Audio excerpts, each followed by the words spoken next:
Hello and welcome to the Goldberry Artisans podcast. My name is Emily and this podcast is all about exploring knitting and other crafts and doing so just like for me I do it on a budget. So just figuring out how to maximize your knitting enjoyment while working with a budget and still having a lot of fun. So today I'm drinking Earl Grey tea. I'm so happy it's finally cool enough to drink hot tea. I'm also trying to trick my brain into fall mode, being ready to do school by drinking hot tea. So today for the podcast, I'm going to be talking about basically my post-travel knitting. If you remember my last podcast episode, it was before I was going on a big road trip with my family, and I was talking about what should I bring for good travel knitting. Today I'm going to be talking about what I ended up taking with me and knitting, as well as what I have on the needles right now, the Saga of the Broken Knitting Needle. Some other travel acquisitions, a little bit of cross-stitching, and what's making me happy, as well as talking about frogging a big project, potentially. So to get started, I just want to say thank you so much to all of you. I loved getting emails while I was on vacation, just saying that different people had commented on my podcast episodes or on the show notes on my blog or subscribed. I just want to say thank you. I am planning on doing a giveaway for when this podcast reaches 100 subscribers. I've already purchased one item. It's currently being sent to me. I purchased one item. I'm hoping to get one or two more things together. And then having a 100 subscriber giveaway. That just boggles my mind that you guys actually watch my podcast. When I first started this, I didn't really know if anyone would really watch it. I mean, I just knew that I would have fun doing it. But I just want to say thank you so much to all of you. And I'm going to reward you, one of you, with a prize pretty soon, I hope. Hopefully. So, thank you. If you have watched my other ones, you'll notice I'm in a new spot today. I love filming outside because I like being outside on beautiful days. That also meant that if it's raining, I couldn't film. And then you guys also had to listen to the sounds. I actually recorded this podcast one other time, but I was really close to the road and you could hear the cars going by. Or if it's windy, you guys get blasted with the wind sounds. So, trying this out. This is where I keep my yarn here. Let's tilt this.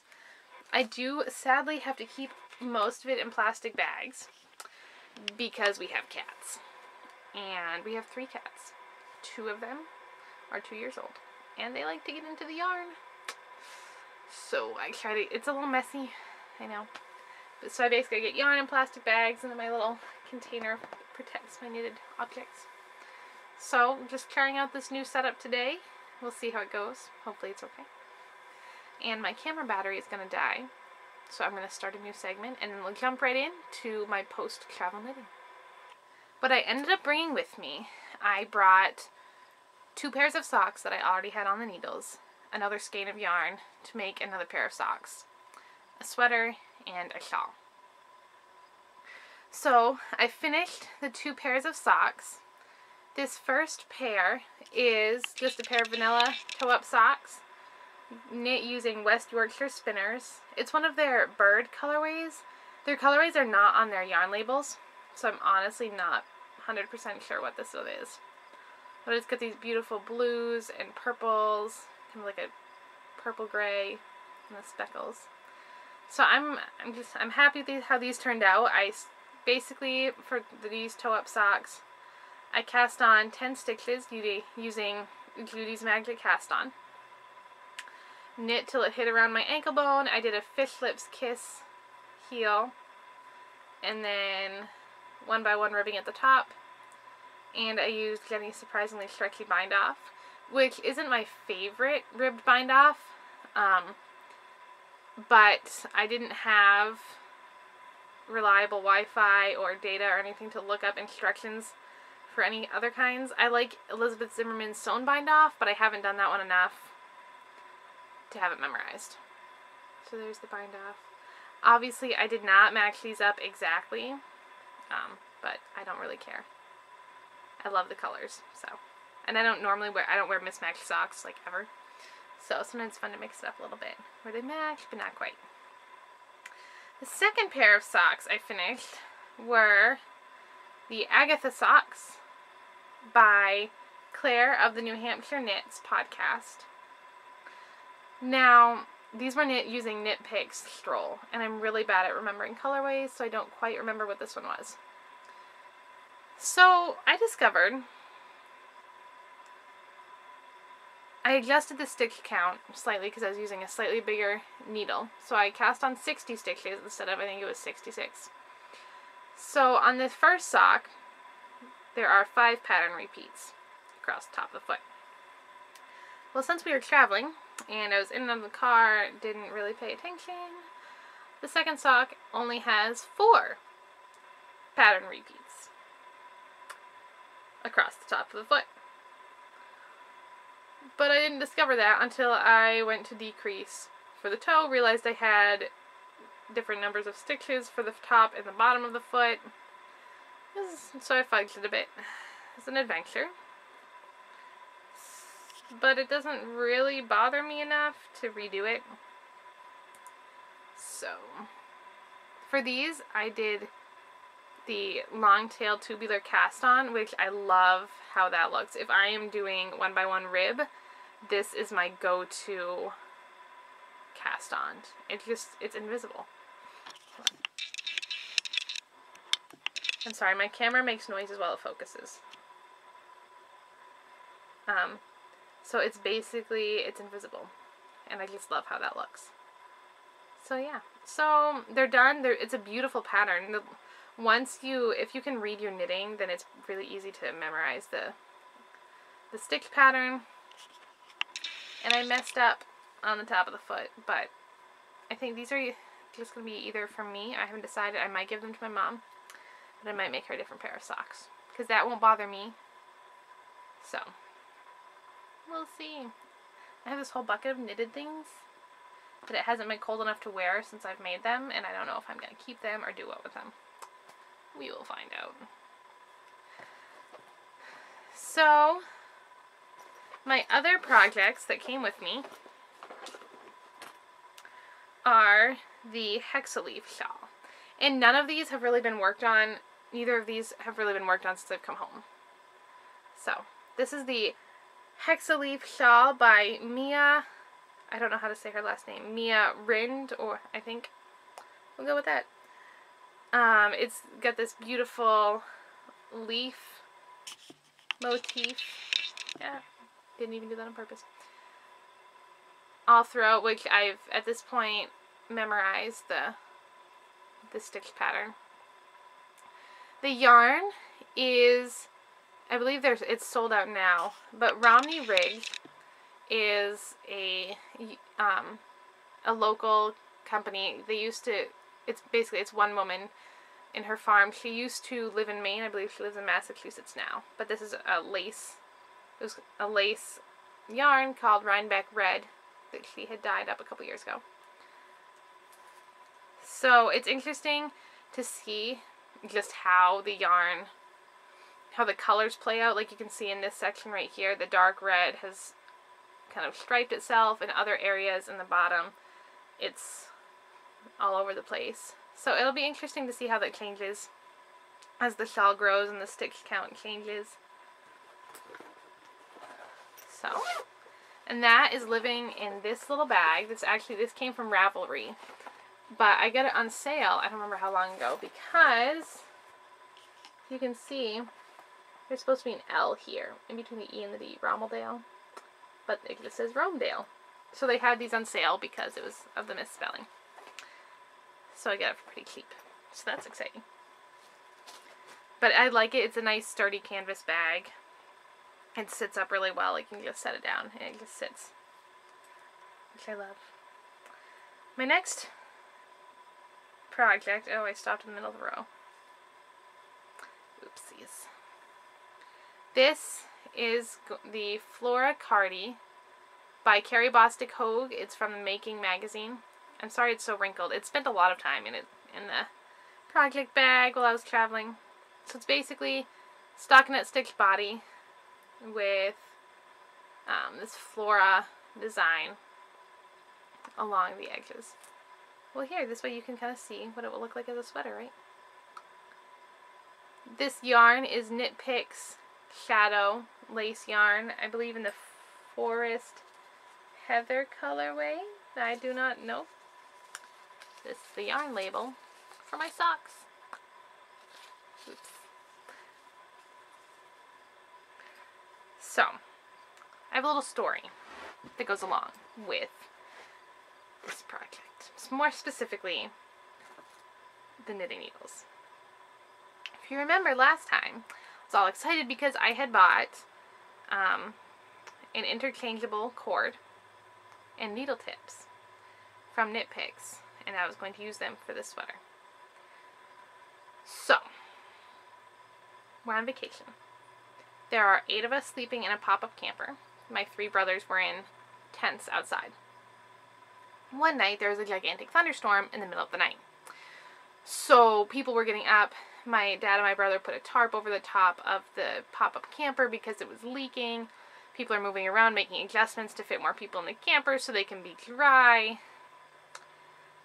In this bag, my cute little project bag, was sitting on top of my backpack beside my bed.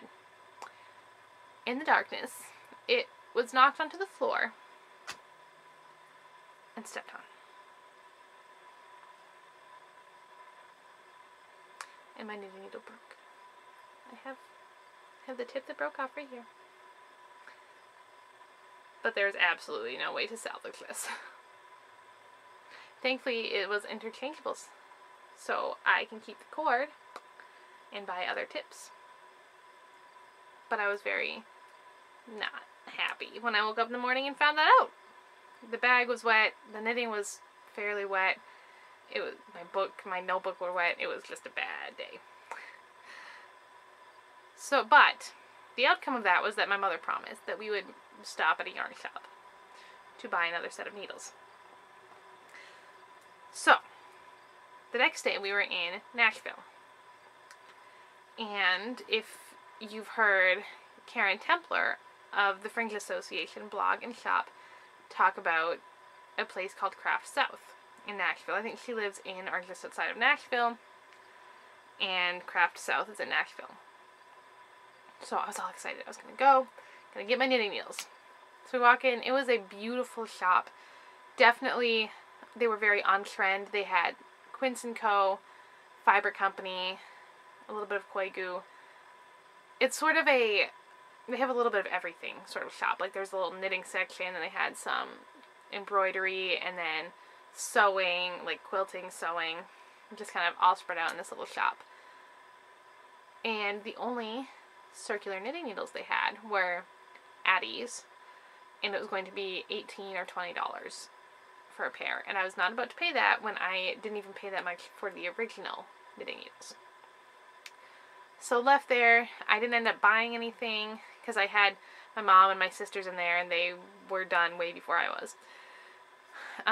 It was a beautiful shop, but not necessarily like a comfy, cozy sort of place.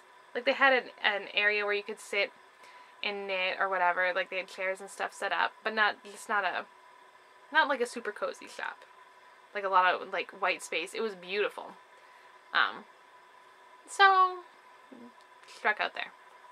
A couple days later, we were in Chattanooga, Tennessee, and we were at a park eating our picnic lunch, and I just so happened to discover via Google Maps that there was a knitting shop nearby, and it was only a 5-minute walk from the park. So it had started to drizzle a little bit while we were at the park, but we started to walk down. My dad went back to get our van and drive down. So we find the yarn shop. As soon as we walk in, the rain had started coming a little harder, but as soon as we walked in, it downpoured. Rain falling down in sheets. It was crazy loud. It was nuts. So my family was a little happier to spend more time in this particular yarn shop. And the ladies in there were so nice. They helped me find what I needed. And they actually, all of my siblings and I lined up. There's 9 of us. I'm the second oldest. So we all lined up and said how old we were, talked about where we were from. I actually talked to one of the ladies in there about some yarn shops in Maine that she had been to and that I had been to. So that was really cool, finding a connection like that in Tennessee. So while there, I purchased a pair of Knitter's Pride, I believe it's Knitter's Pride Dreams? Hold on. Sorry for the rustling. Yeah. So Knitter's Pride Dreams, size 5 circular needles. And, I mean, they're not as beautiful and colorful. Well, they're not as colorful as the Knit Picks knitting needles, but they're beautiful wood needles. And so I was able to keep working on my sweater. I was hoping to have more done on it by now, but I lost several days because my knitting needles were broken. So that is the saga of the broken knitting needle. But while I was in that shop in Chattanooga, and the shop was called Genuine Pearl. If you're ever in the area, I highly recommend it. They had tons and tons of yarn. They had a whole wall of koi goo. And I'm not normally a person who buys yarn with this many colors in it. I couldn't resist. It was absolutely beautiful. It has pinks, tans, browns, blue, green, purple. It has everything, but it's so gorgeous. It's their koi goo painter's palette premium merino. It's 175 yards, and the color is P335. So I haven't completely decided what I'm going to make with this. I'm leaning towards a hat because, I mean, it's not enough yarn to make socks anyway, but I would almost feel bad having yarn this amazing and beautiful just on my feet where no one's going to see it. So I'm thinking a hat. I was just looking at some this morning. I'm thinking of maybe the Springtime Bandit, which is by Kate Osborne from Kelborn Woolens. So I'm thinking that maybe. If you have any hat suggestions. I don't normally knit with very multicolored yarns, so I'm at a bit of at a loss to know what to do. I might just leave it on my desk for a while and look at it because it's so pretty. We will see. While we were traveling, I bought one other skein of yarn. We went to Boonsboro, Fort Boonsboro in Kentucky, which is where Daniel Boone established this fort in this town in Kentucky, first colonial settlement west of the Appalachian Mountains. So they have a recreation village set up, and they have different shops where you can see what people did back then. And like they have one shop where one cabin I should say, where a man was making guns. He makes like guns and axes and tools like that. Another one where a lady was making soap and candles, a basket weaving place. And my personal favorite was the spinning cabin. There was a woman with one of those big old what they call walking wheels. I'll try to either include a picture or a video right here. They sell products that these people make in the gift shop. And I bought, obviously, how could I resist? I bought yarn. It took me a while to figure out what color I wanted. They had this one, some yellows, some browns. But I was thinking of making a hat with it. I really don't have that many hats, and I like to wear knitted hats. And I just made a brown one past winter with similar, more rustic yarn. So I bought the green. The tag just says mohair 4 ounces. And this was only $12, which I thought was pretty great.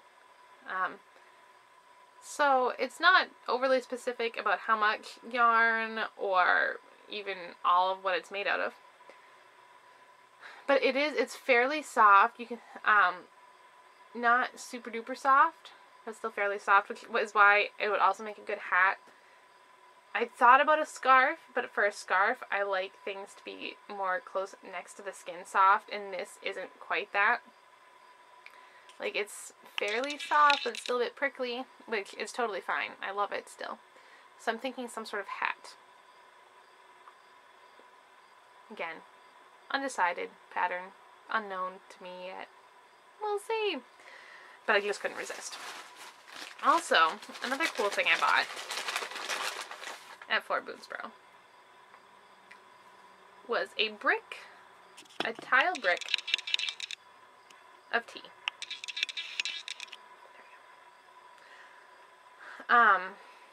This was the type of tea that Great Britain purchased from China, around this time. So this is the kind of tea that would have been thrown into Boston Harbor at the Boston Tea Party.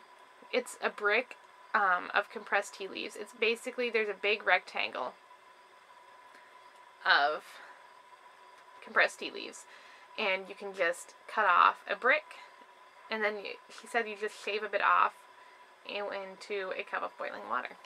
I haven't used it yet, but we will see. I just thought it was just so cool.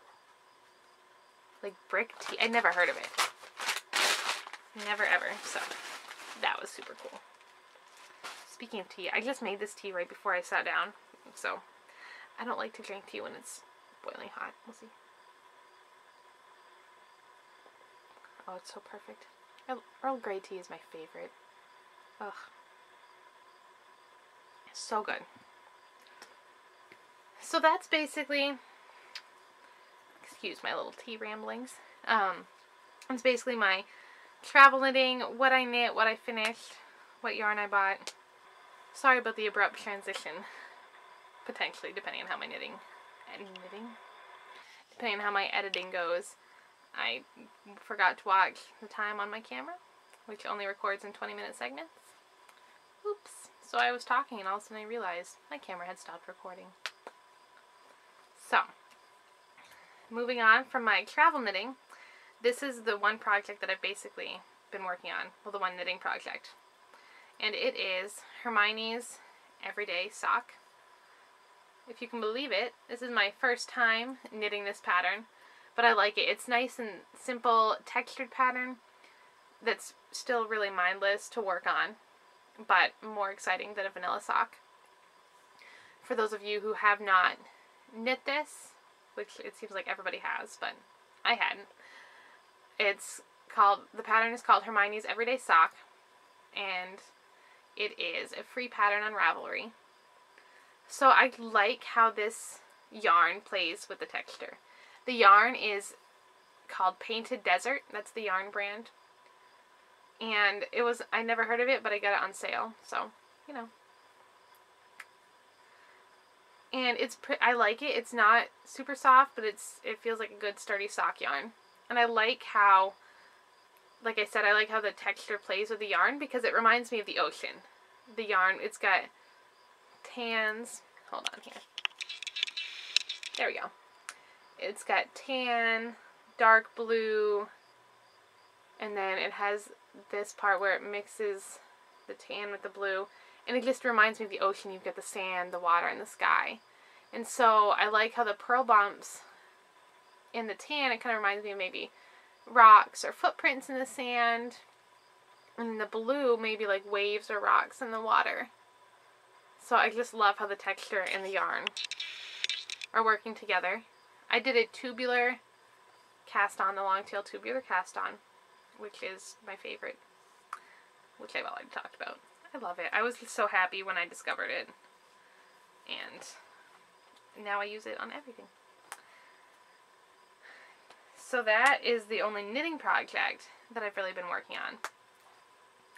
What else I've been working on lately is stitching.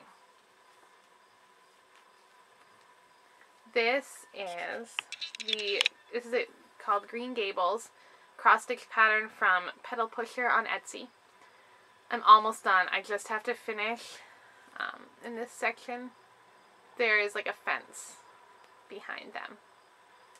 And after I do that, it'll be all done. Now, if any of you are stitching experts, which compared to me could be anyone who's stitched for more than 6 months, I'm not entirely sure like how to finish this once it is done, like with the fabric. What to do? I do want to hang that up on my wall because I have that one, the Kindred Spirits with Anne and Diana, and then hold on, I have to undo it's a fairly large piece of fabric, and so it's all folded up. Then there is Carrots with Anne and Gilbert. I mean, they're so cute. Like, look at it.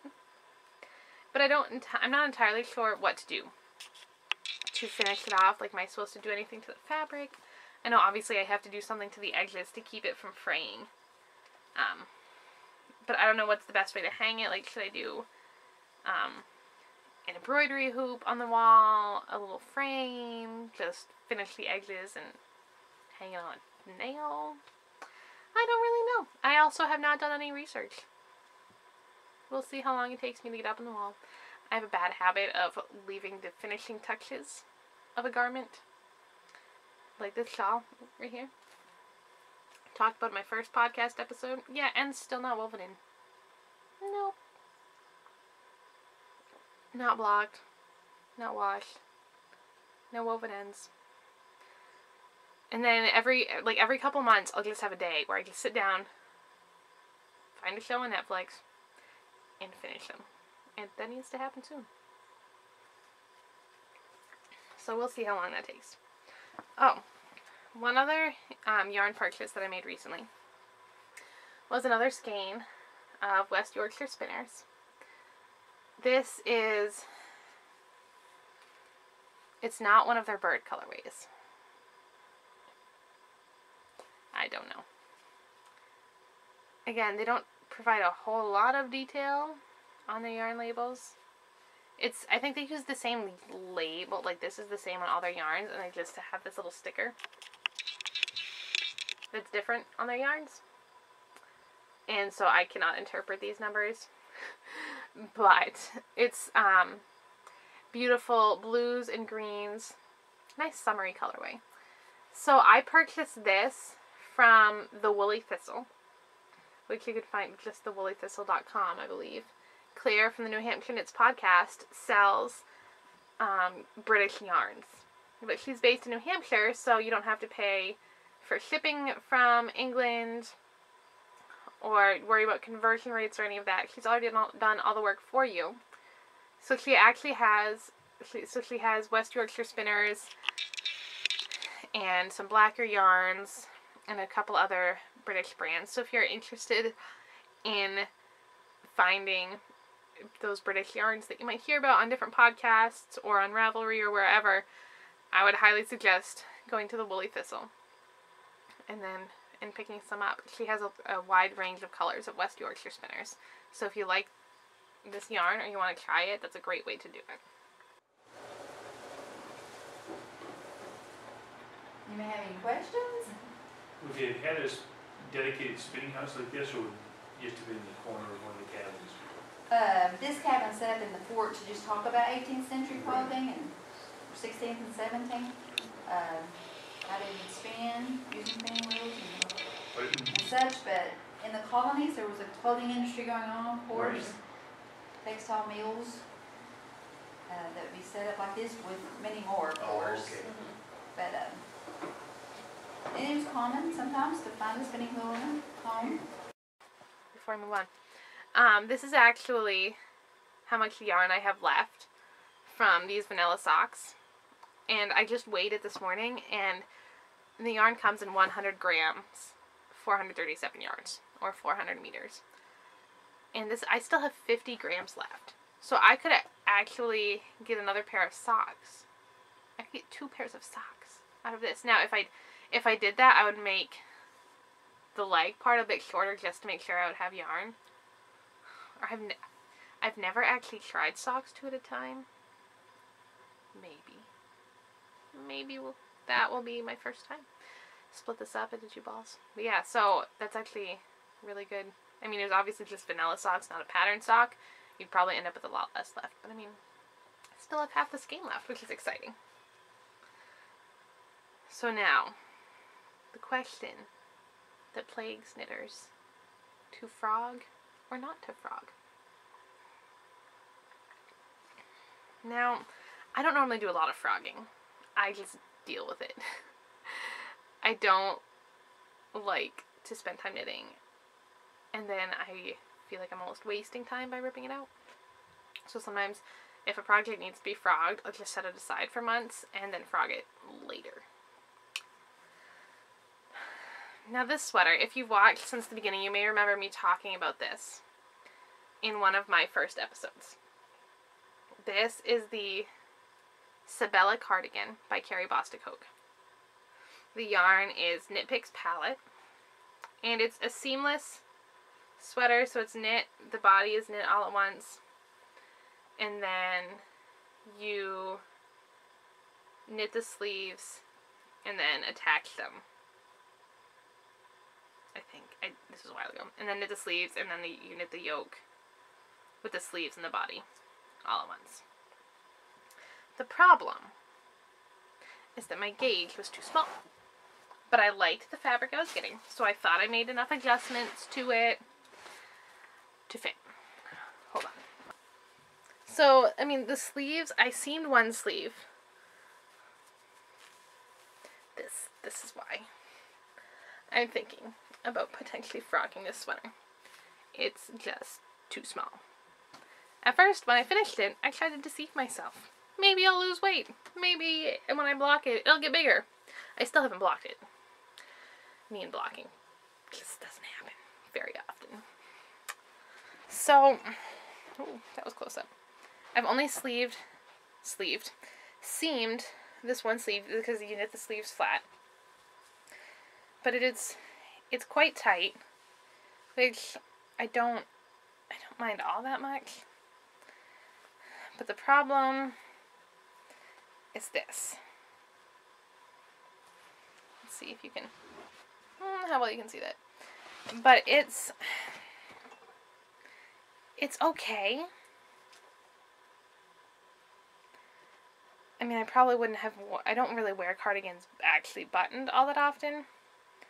But it just feels very tight. Tighter than I wanted it to be. But now that I'm trying it on, I wonder, well, could I make it work? 'Cause, I mean, it's beautiful. I love this pattern at the top. And again, it's not blocked. I love the pattern. And I still have 2 skeins of yarn left. So I have enough yarn. I'm going to come back down where I can see you. I have enough yarn to make it bigger. At least a little bit bigger. But I don't know. I'm really indecisive, and it sat with one sleeve unseamed for 2 months. 2 months. It's been sitting here. But I don't know. Have you ever frogged a sweater? Have you ever just gotten to the end and realized it wasn't going to work? I don't know. What I should do is seam the second sleeve, block it, then try it on. That's what I should do. But we'll see how much longer it sits here before I actually do that.